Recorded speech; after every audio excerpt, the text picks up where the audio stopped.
Oui, c'est sur le rapport numéro 23, sur le service public de l'électricité. Parce que nous avons pris avec attention connaissance de ce rapport annuel des délégataires Enedis pour la distribution de l'électricité et d'EDF pour la fourniture aux tarifs réglementés. Rapport qui appelle, bien entendu pour nous, des remarques et des questionnements. Tout d'abord, de constater que nous ne pouvons pas nous réjouir que la baisse de 4,4% des recettes en termes de vente d'électricité en 2019 soit compensée par la hausse des tarifs réglementés de l'électricité et qui ont pris, eux, plus de 10% depuis juin 2019. Sachant par ailleurs que celles et ceux qui restent aux tarifs réglementés sont en baisse constante chaque année, moins 8% en 2019 par rapport à 2018, mais qu'en plus, ce sont les plus précaires qui restent aux tarifs réglementés. Alors certes, les fournisseurs d'énergie hors EDF tarif bleu font le forcing pour placer leurs contrats avec, d'après eux, des gains en termes de coût de la facture, mais il nous semble qu'il y a un complément d'information vis-à-vis des abonnés qui se laissent convaincre, ont rapidement de mauvaises surprises et ne peuvent même pas prétendre aux aides FSL en cas d'impayé puisque leurs fournisseurs ne cotisent ni n'abondent le fonds FSL.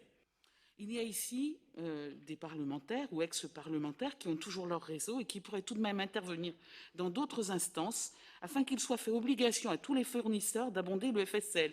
Et s'ils refusent, que cela soit stipulé clairement dans leur contrat. Parce que je pense que tous les CCAS peuvent le dire, on se retrouve avec des impayés d'énergie et avec des personnes qu'on ne peut même pas aider parce que leurs fournisseurs ne sont pas les fournisseurs EDF.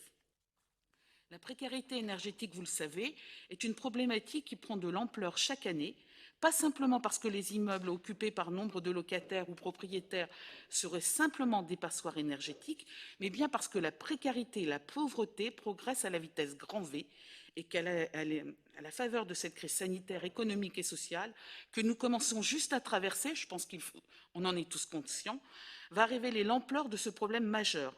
Ainsi, si nous lisons dans ce rapport que si la consommation aurait diminué de 3,6% en raison d'un hiver très doux, il nous convient quand même de dire qu'il faut corréler cela à la baisse des abonnés, moins 8%, mais qu'en plus, s'il y aurait moins de coupures d'impayés, c'est tout simplement que nombre de personnes ne se chauffent plus en hiver. Tout cela, les associations de terrain peuvent vous le révéler pour vous en convaincre.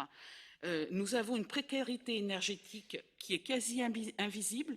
Il n'y a pas forcément des impayés derrière, mais il y a un manque de confort extrême avec des personnes qui ne peuvent plus se chauffer et qui continuent malgré tout à payer les abonnements. Donc pour nous, il serait nécessaire de rendre visite à cette précarité qui touche de plus en plus de nos concitoyens et qu'aucun rapport ne quantifie.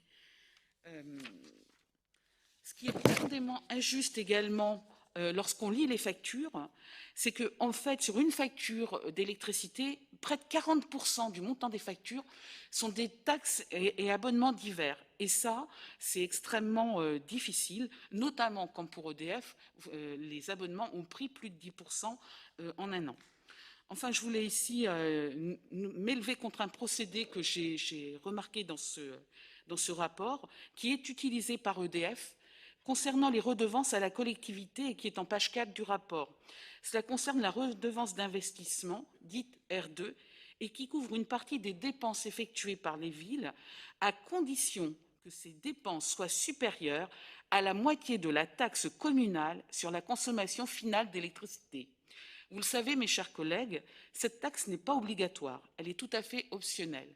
Avec Michel Ricou, en 2015, nous nous étions élevés en conseil municipal à Orléans, avant même que notre communauté d'agglos ne devienne une métropole, pour protester contre le fait que cette taxe passait au maximum autorisé, soit 8,5% de la consommation, et qui est pour nous ni plus ni moins qu'une hausse déguisée de la fiscalité payée par toutes et tous.